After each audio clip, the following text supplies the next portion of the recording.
brand new stinking carb, and it won't freaking start. Like, literally, brand new car. Like, actually, this truck has never not had a problem. Like, it never doesn't have a problem.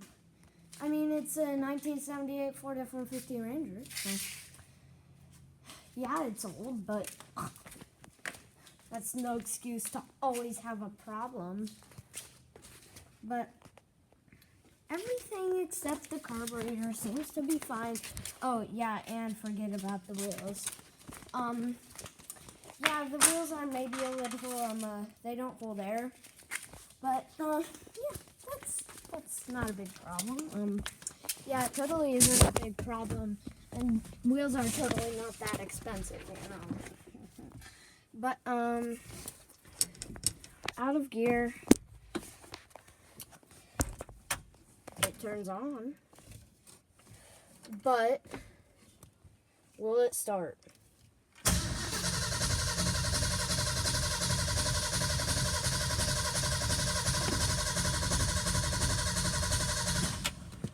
Nope.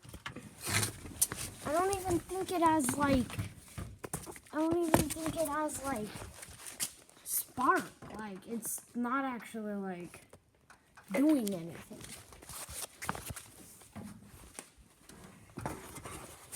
Like, I just don't understand. But, yeah. It's old. But, like, when we first got it, it didn't even turn over. It was that bad. But then I got it turning over again. And, like, it started working again. And I'm like, oh, well, we got it running. And then I came back a month later, tried to start it. Nope, wouldn't start. And, yeah. And I took apart the carburetor. It just smells like old fuel, but like even when I put fresh new fuel like in the carb to help it start, like nothing. Absolutely nothing.